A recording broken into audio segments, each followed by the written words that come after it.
Hi, this is Frid from the Joy of Syntax and English in Color. And in this video, I want to add a few, quite a bit actually, to a video that I made about the German R. And before I start with my PowerPoint, I wanted to say a few things about my accent. I was born in Hamburg and I was raised by parents that were from Göttingen. And when I was 5, I moved to Aachen, right on the Belgium and Dutch border, where they speak a German that's quite different from that spoken in Hamburg and Göttingen. And when I was 21, I moved to the States and I returned when I was 34, I think. Yeah, 34. And have been living in Aachen ever since.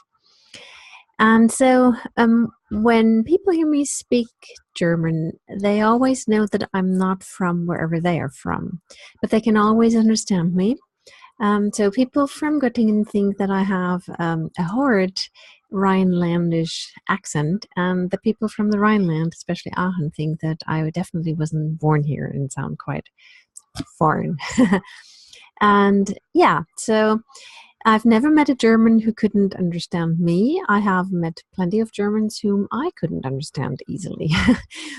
So that's that.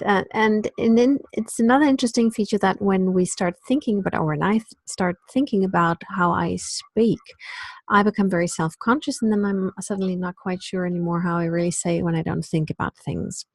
And then I also noticed, I'm used to observing my own and other people's pronunciation, and even though it's harder to watch yourself, when you watch yourself on, you listen to yourself on audio or watch yourself on video, you do notice some things. And yeah, and I noticed that there are some sounds that I actually pronounce differently depending on my on my mood that day, on my condition, on the phonetic environment, on the topic, on my emotional state. It's very interesting.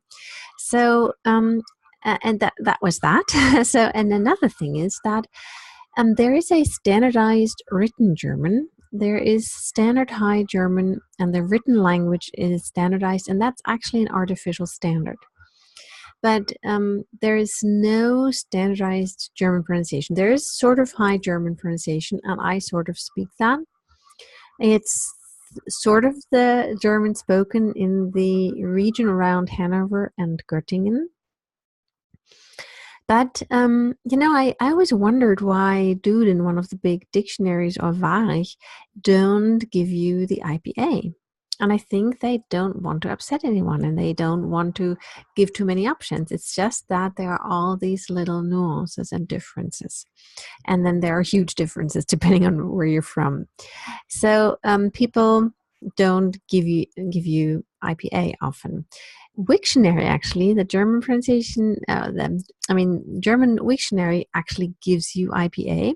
I don't always find it correct. Well, it doesn't always coincide with how I pronounce the word, but at least it gives you a guideline. And on my pronunciation book, I just published.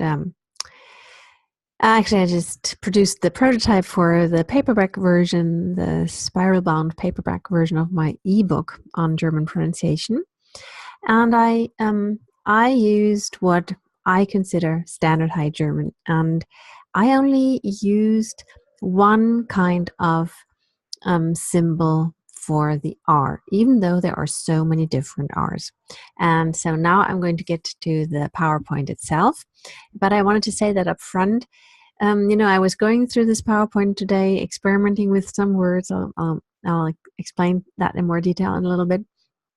And my older son walked in, and I had him pronounce some words. And the moment he started to think about that, he also changed his pronunciation. And the way he said the words then weren't the way I hear him talk usually. That was really interesting. And also it was interesting that there were some sounds where we are sure we pronounce them quite differently. I mean, technically do it quite differently, but then end up with the same result. So I don't want to discourage you though. So what I'm going to do is I'm going to share my screen and discuss the R some more. And then I'm going to just say a few words for you, and then you can just judge for yourself whether my description of the sounds and my actual rendering of the sounds is the same to your ears. And I think regardless of my accent or the PowerPoint, you will benefit from seeing the written words and hearing me pronounce them for you. So now I'm going to share my screen. And here's the PowerPoint. And I actually think I'm going to go with, I'm not going to share full view. I think this is going to be big enough for you, because then I see a little bit what's ahead and I don't have to move the little image of myself around. And I actually think it's good if you see my mouth, so I want to be visible. Okay, so I'm going to do 3 things at least in this video. I'm going to juxtapose different events that are caused by the letter R. And then I'm going to juxtapose voiced, velar, and uvular fricatives and approximants. I'm going to explain to you the difference between fricatives and approximants. And then I'm going to juxtapose voice and voiceless fricatives. And if you don't know what a fricative is, I will explain that in a little bit. Okay, a caveat before we start. Let's not confuse letters and sounds. We just need to say that time and time again. Okay, and I already said that, but I'll say it again. The letter R represents a variety of different sounds and articulation events in German. And what, the way you pronounce that letter totally depends on you, the speaker, the environment of the letter, and also, yeah, well, that's also the main components, the speaker and the environment of the letter and the word. Okay. Now, these are all the events that I can think of that are triggered by the letter R. So in some words, the letter R is not pronounced at all, but simply causes a lengthening of the preceding vowel. And the interesting or frustrating thing is that this is not consistent with certain words or certain people. Sometimes you will hear one and the same word, and with some speakers in certain moods, the R will cause a lengthening of the vowel, and then with other speakers or with the same speaker in a different mood, there might be a little bit of an R. I will give you examples. Now, in the last video that I made, that I'm going to link in the description box below, I actually pronounced the word Norden for you in all the different varieties that I can think of, or that I have heard, or that I sometimes even use myself. Excuse me. So the word beard, Bart, I'm going to pronounce that with all kinds of different R's in a little bit, but Bart is often pronounced without the R altogether, and simply the R causes a total lengthening of the sound, Bart. And with Norden, that can happen to Norden. Other variations are possible, but I often simply say Norden, and so I lengthen it. Now, sometimes the R becomes sort of schwa. It's the sound that you have in English again. And that can happen with the word vortex. So I actually sometimes say Wirbel, Wirbel. So Wirbel, Wirbel, or Wirbel. So I either use the pink sound, the pink I sound, pink Wirbel, and a schwa. And sometimes the R causes a darkening of the vowel, so it turns a little bit into a rounded front vowel, the, and then sometimes I just use it. I don't pronounce an R at all, and the V just gets lengthened, Wirbel. But sometimes I use a schwa, and many people do. Wirbel, Wirbel. Very often, always in final position, word final, not the final syllable, but in position in word final position at the end of a word. You can rely on it that the R is not pronounced but turns into a deep schwa. And I gave you examples in the old video, and I'm going to give you some again. Here are 3 for starters: bia, mia, ha, ha, bia, mia, ha. And you see the ha, the deep schwa, is sort of the where you also drop the voice a little bit. Ha. So it's nicht ha. I don't say that. There are people that might say that, or there are people who say that consistently. I don't, and I know a lot of people that don't. Also ha. But if you have the plural, it becomes ha, because then the R is at the beginning of the next syllable. Okay, bia mia ha. Now, I put this in gray because that's not what I do ever, and I don't live in a region where people do that ever. But there are lots of dialects in German, especially in Bavaria, where people trill the R. They have an alveolar trill. And then they say they, especially at the beginning, but also they might say Bart, or they may say richtig. But I put that in gray because that's not important for me. I mean, I just wanted you to know that that's happening. Okay, now the next 2 are the most important ones and the most challenging ones. Okay, the letter R can represent a sort of voiced velar, fricative, or approximant. And on the next slide, I will explain the difference. And I'll just give you, so the velum is the soft part of the palate. And if you just feel where, and the soft part of the palate comes together with the back of the tongue, but actually quite close to the bony part. So quite close to the meeting place of hard and soft palate. And so they touch, but it is the velum. Just forget what I just said. Focus on the velum, the soft part of the palate, the velum in the back of the corresponding back part of the tongue meet very gently and either produce basically no friction, or they produce a little bit friction. Usually it's voiced, and you say ring, re, rang. Ring, re, rang. Ring, re, rang. Ring, re, rang. Now, with back vowels and with certain other speakers, but especially with back vowels, you have a uvular fricative. So it's the outer rim, or it's almost, the uvula is the little itty bitty thingy that's hanging off the velum. And that's why it's also pre-uvula. So it's either the very back of the velum before the uvula, or even with involvement of the uvula, you have a fricative or approximant. Now, I use a pre-uvula fricative for the back vowels. So compare ring and Ruhe. Ruhe, Truhe, Rose, Rost. Rost. I think with Rost you hear it.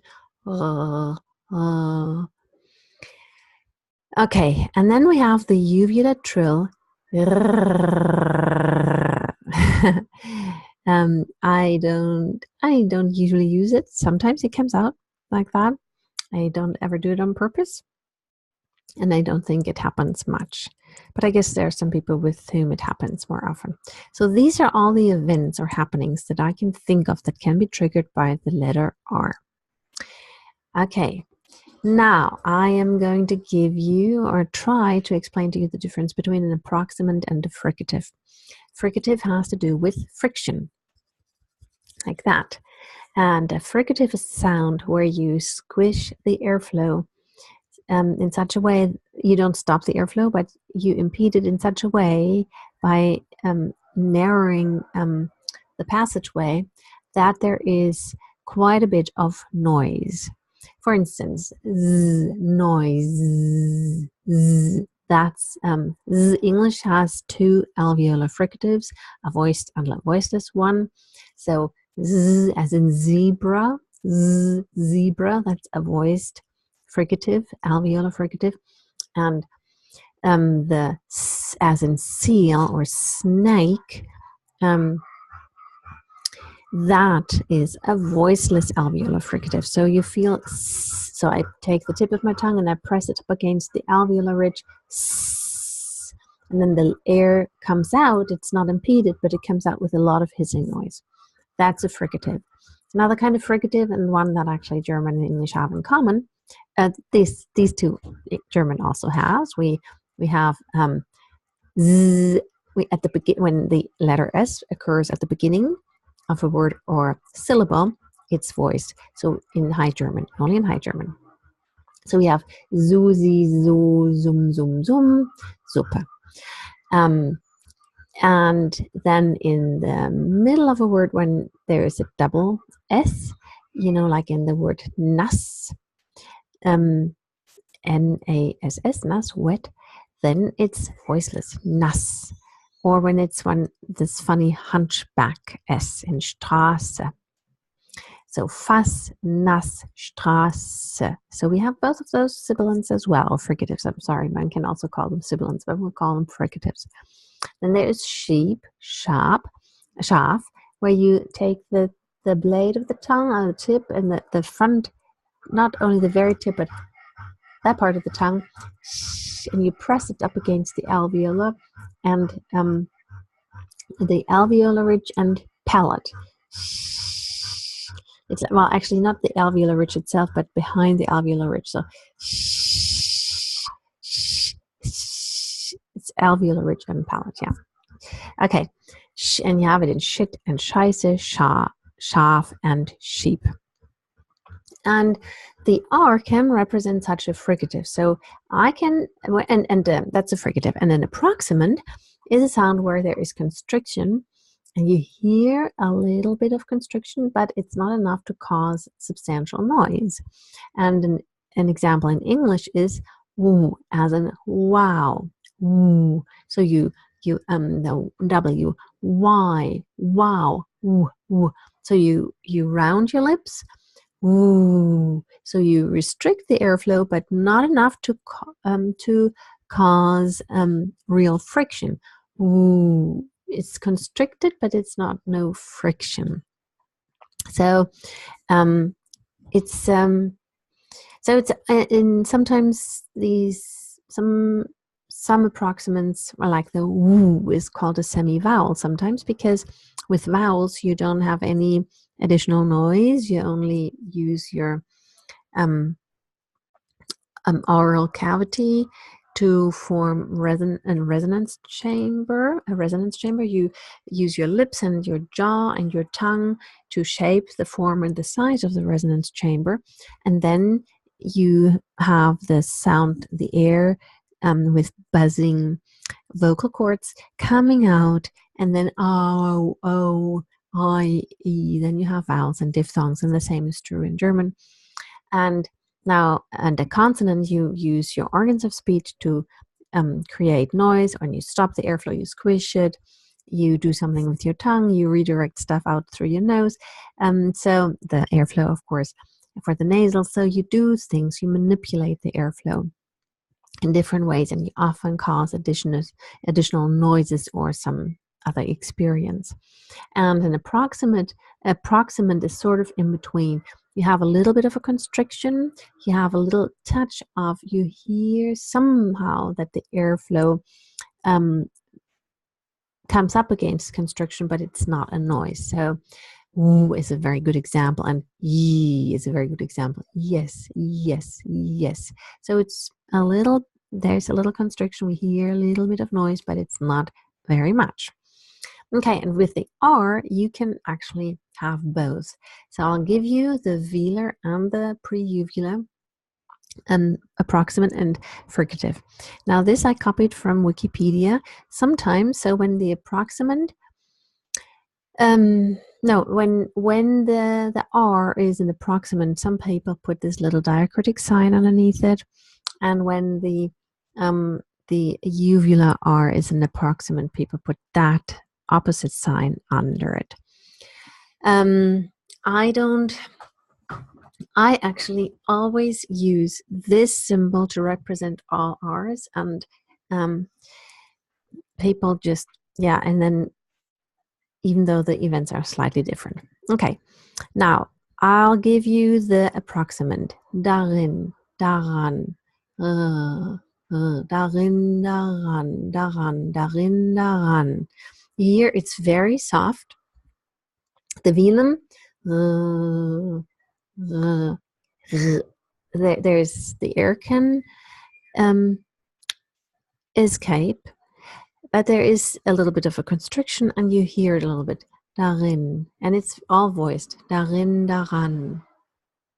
Now I can say the same thing as a fricative, and the same words I mean, and there are some combinations of sounds, and that's something that I didn't go into in the last video.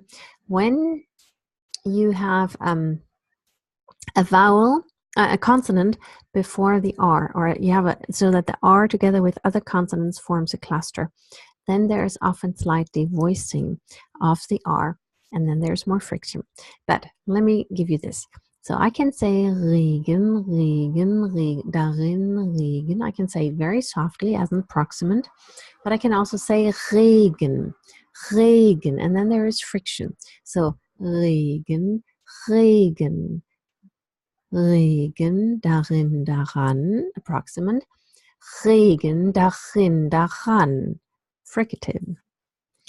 And when I say trist, trist is a word for sad, like bland, like an atmosphere is sad, eine triste Atmosphäre. Colors are sad or bland, or taste is sad or bland, and it's trist. Trist, and you see then the beginning, you see they have the voiceless T, tr, and then there's actually friction and voicelessness, and then you move into the trist, trist, trist. So there's some friction with that. So we have a bit of a fricative, and there's even some devoicing. Okay, so, and then we have orange.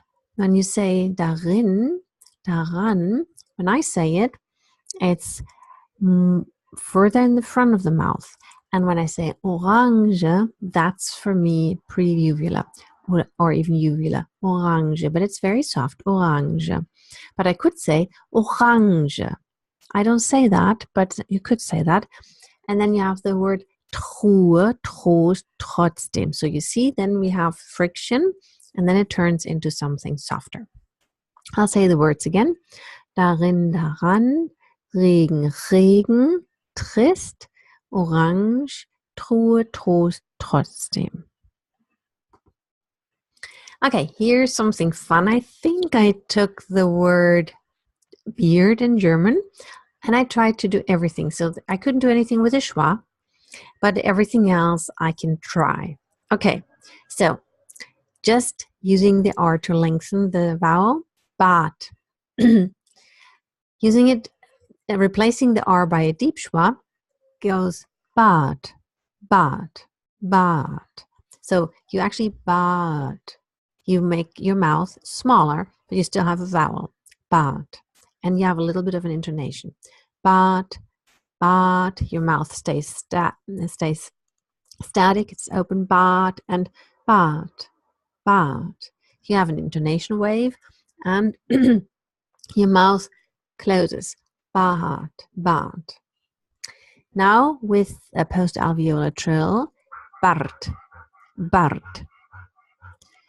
Now with a voice velar fricative or approximant, let's see what comes out. Bart, bart. With the pre-uvula or uvula fricative or approximant, let's see what happens. Bart was a fricative. Bart. And now with the trill, is the trill. Let's see what I can say with the trill. Bart, Bart. Not very well. It's easier to say that at the beginning, like reiben, raben, Bart. It's possible. I don't know whether anybody says the trilled R before a T.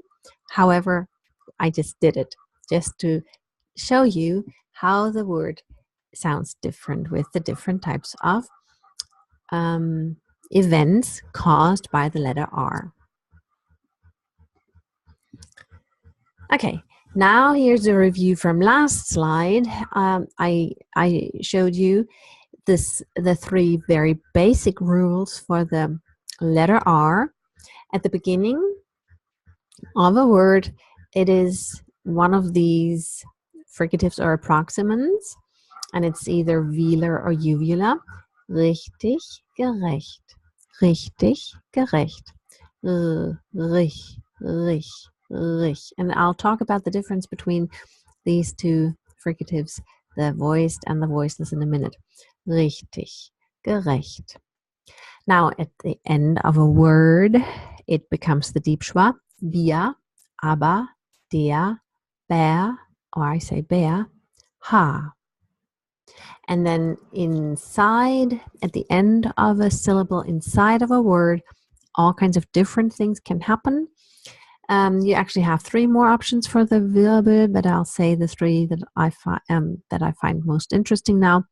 Wirbel, Wirbel, Wirbel. So you can have a darkening of the vowel, and then you can have a stretching or a schwa or the R. Wirbel, Wirbel, Wirbel, Wirbel, Wirbel. And then for Norden, Norden, Norden, Norden, Norden, Norden, Norden. Do you hear that? It's slight. Norden, Norden. Okay, and what I forgot last time was that when the R is part of a consonant, is the last element in the consonant cluster. And here are example words. Tragen, drehen, schreien, streifen, kragen, graben. So it's not a total voiceless fricative, but there is devoicing happening, and it's definitely a fricative, not an approximant.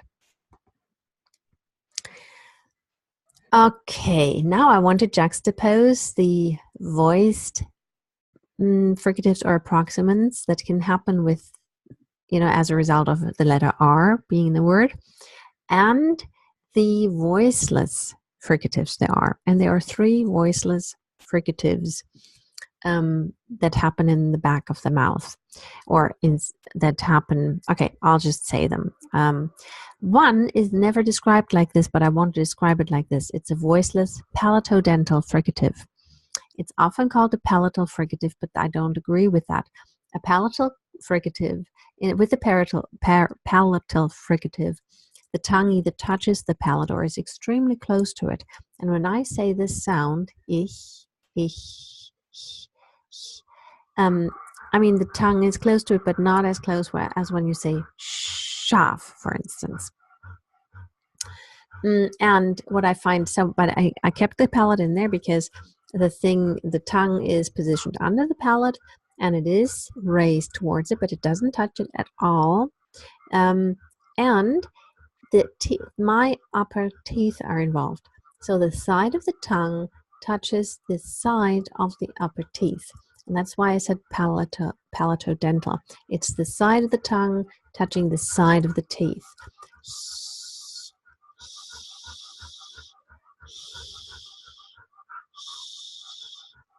So the word I use in my sound alphabet is Specht.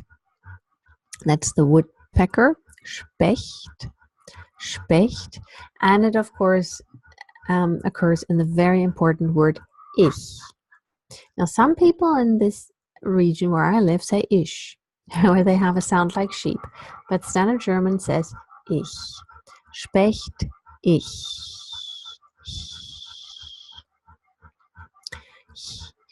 So you see,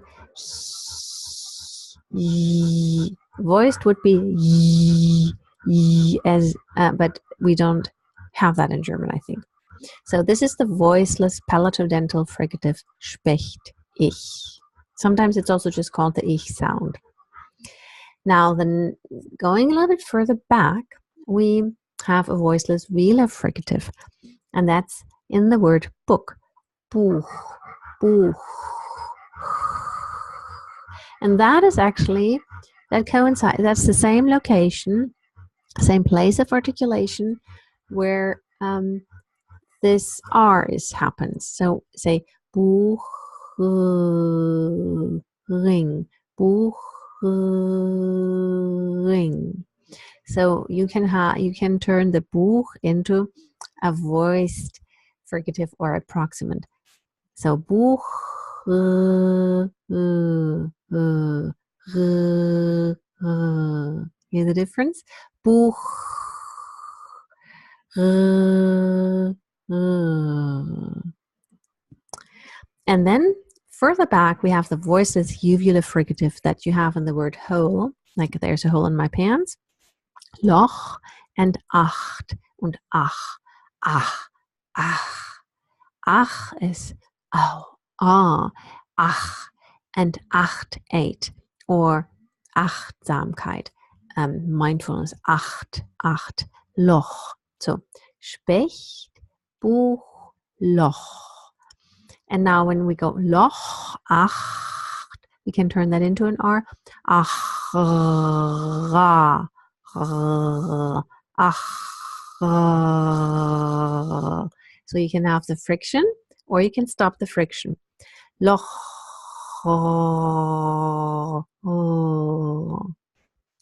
Okay, I hope that helps. I think it does. It helped me to think about that.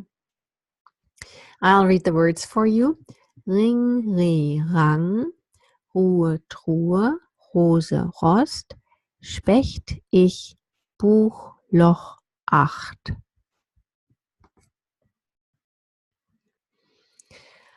Now, I would like you to hear the difference between words with the front or central vowel and words with the back vowel.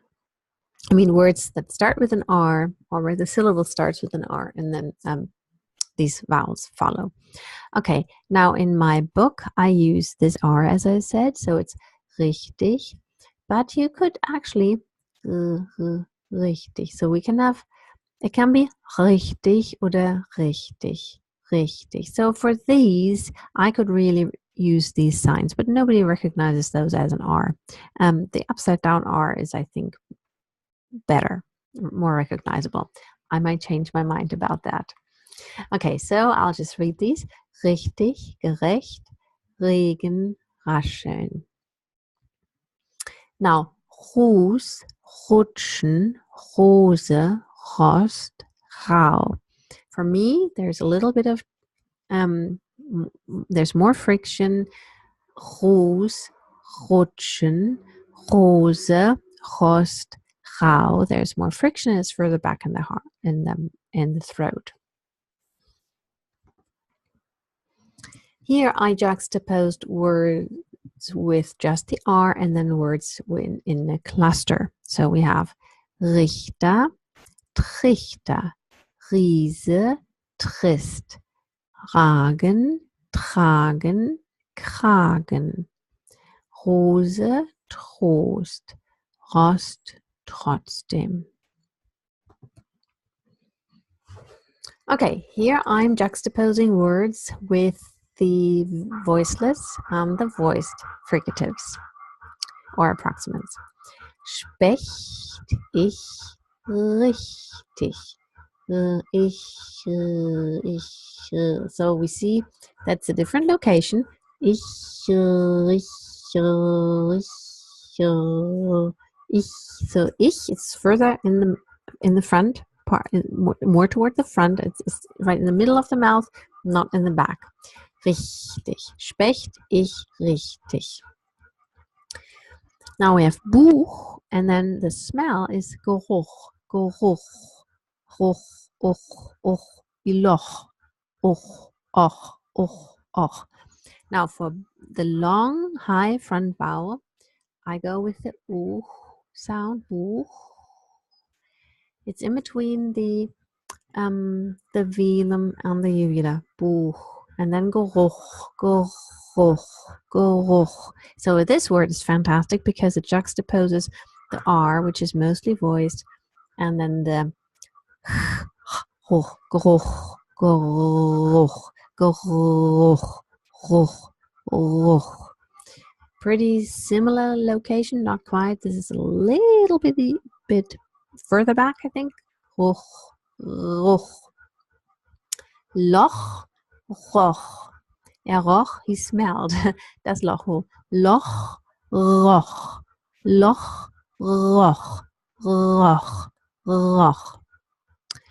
Now, some people say Betrug with the, we have final obstruent devoicing in German, so the G turns into a K in final position, Betrug.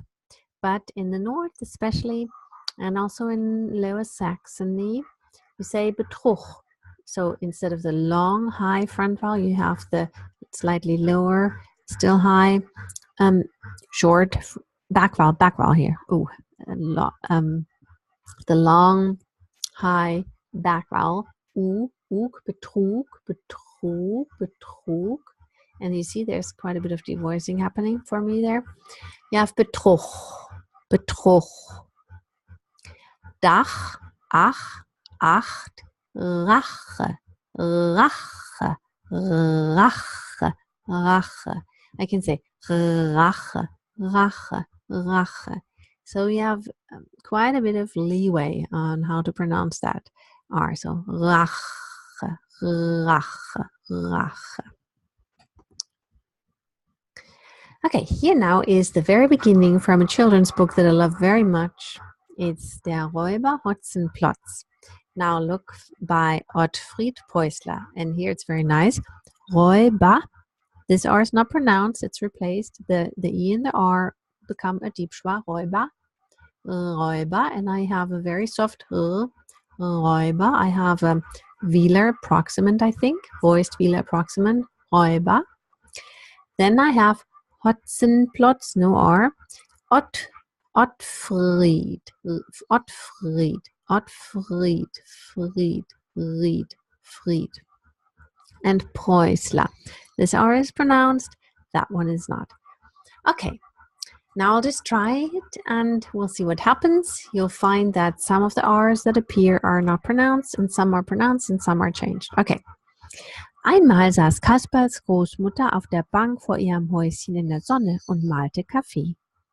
Kasperl und sein Freund Seppel hatten ihr zum Geburtstag eine neue Kaffeemühle geschenkt. Die hatten sie selbst erfunden. Wenn man daran kurbelte, spielte sie Alles neu macht der Mai. Das war Großmutters Lieblingslied. Seit Großmutter die neue Kaffeemühle hatte, machte ihr das Kaffeemahlen solchen Spaß, dass sie doppelt so viel Kaffee trank wie früher. Auch heute hatte sie die Kaffeemühle schon zum zweiten Mal aufgefüllt und eben wollte sie weitermahlen. Da rauschte und knackte es in den Gartensträuchern und eine barsche Stimme rief, her mit dem Ding da! Okay, so we'll see. Kasperl, I don't say the R, I think. Kasperl, Kaspals. Großmutter. Auf der, I don't say the R, Bank vor ihrem. You could say ihrem, but I say ihrem. Einmal saß Kaspers Großmutter auf der Bank vor ihrem. So I don't say that R, I say that. I don't say that one, I don't say vor. I don't say that one, I don't say that one.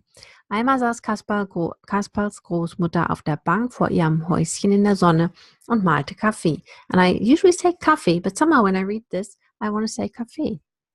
Kasperl und sein Freund Seppel, I say the R a little bit, hatten ihr, no R, zum Geburtstag, I don't say R, eine neue Kaffeemühle geschenkt. Die hatten sie selbst erfunden. Erfunden, I don't say erfunden, I say erfunden. I actually say er. I think I put a deep schwa in there or erfunden. A really quick red sound and deep schwa, erfunden. Wenn man daran, now very nice approximant, daran kurbelte, no R, spielte sie Alles neu macht der Mai. Das war, deep schwa, Großmutters, little bit of an R, no R here, Lieblingslied. Seit Großmutter die neue Kaffeemühle hatte, machte ihr das Kaffeemahlen solchen Spaß, dass sie doppelt so viel Kaffee trank wie früher. Trank. Früher. So I said that and I pronounced that. Auch heute hatte sie die Kaffeemühle schon zum zweiten Mal aufgefüllt und eben wollte sie weitermalen. No R. Da rauschte und knackte es in den Gartensträuchern. This one I don't pronounce, I think. Sträuchern, yes, this one, Sträuchern. No, this one not. Und eine barsche Stimme rief. This one is nice. Rief. Her, no R, mit dem Ding da. Okay. That was it. I hope that helped you. I hope you enjoyed it. I actually enjoyed putting this together. I found it very interesting to think about all these different sounds that are caused by the letter R. And if you have any questions, put them in the comments and I will try to answer them. Thank you for watching this and I will see you soon. Bye-bye.